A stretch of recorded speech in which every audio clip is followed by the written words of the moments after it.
Welcome back to the channel, and welcome back to Microsoft Flight Simulator, and welcome back to flight training. Today we're going to take a look at the third scenario, which is takeoff and level flight. So let's get into it.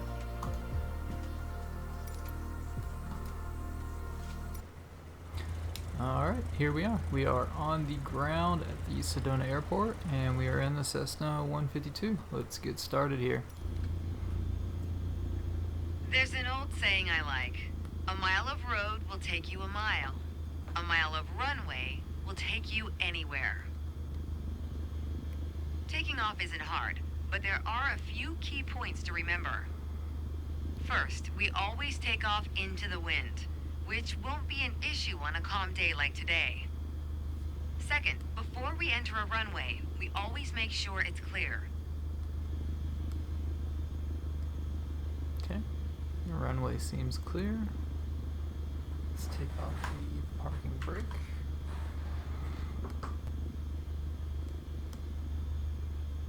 Okay. We'll throttle up.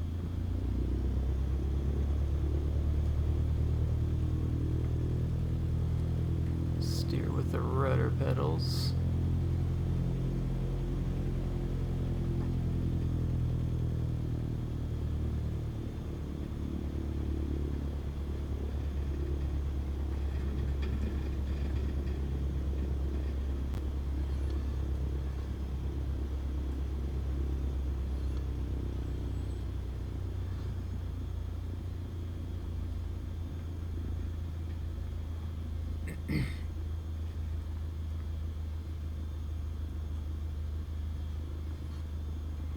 Okay. Now I guess we just go for it. There's no further instruction.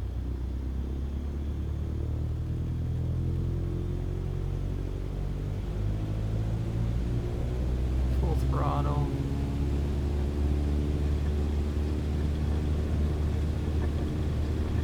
We're a bit too far down the runway. Let me move the plane back into position. Okay, I don't know. There was no instruction there, so I don't know what this ominous red light is. So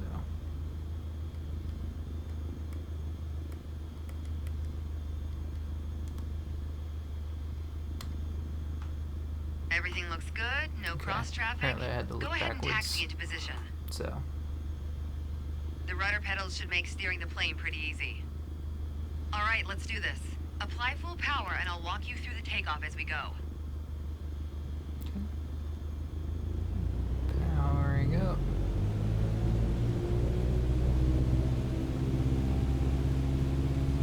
Keep the aircraft. Use your rudders to stay on the center line and straight. keep pushing power until you reach 55 knots. Okay. Good. Now gently pull back on the yoke. And pulling back. Line up the top of your instrument panel so it's a couple inches above the horizon. That'll pitch us up and set a good climb attitude. And we're airborne. Focus on flying straight. Use your rudders to keep the runway heading of 210 degrees. Maintain 75 knots, and we'll reach our target altitude of 5,500 feet in no time.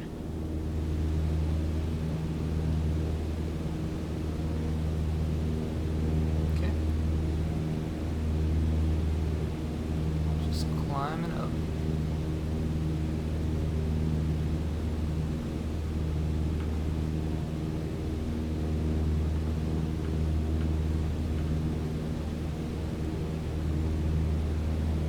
Off track.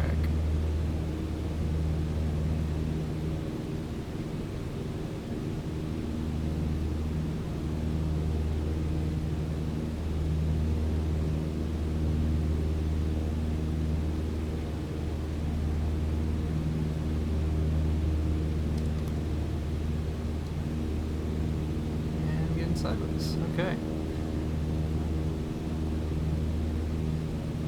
Let's get straight.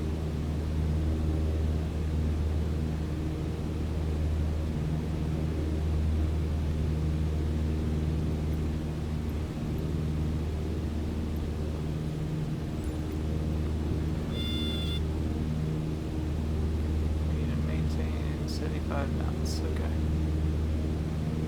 Level out. That should be pretty easy. We way overclimbed. Level out. Come on.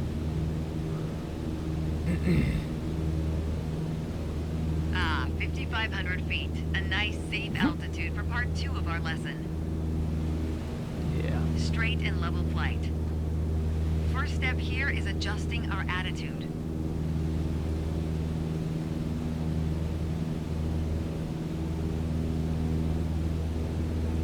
Okay, let's get back down to 5,500. Like I said, we way overshot that.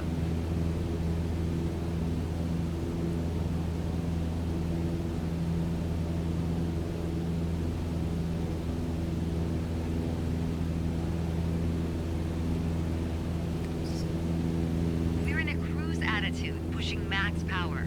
To stay level at our target altitude, let's start by easing the throttle back to 1,800 RPMs. Okay.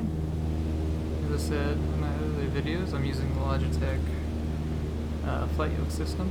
So I'm also using the throttle quadrant, so I'm physically bumping that down. So we get down to 1,800.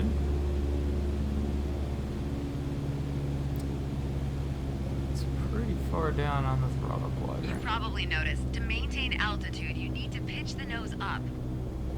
You could just keep pulling on the yoke to hold steady, but that's not really a precise means of control.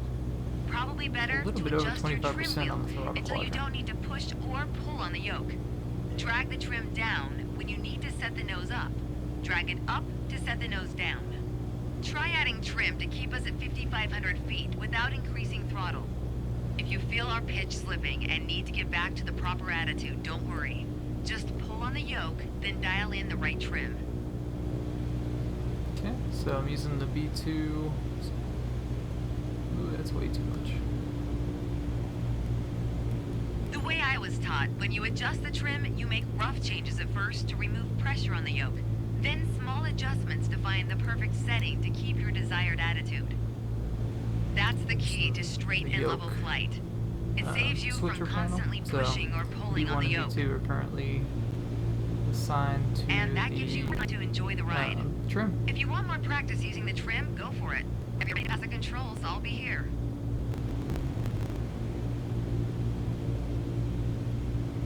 Alright, and just like that, scenario 3 is over. So I will see you in the next Okay, I have video. control.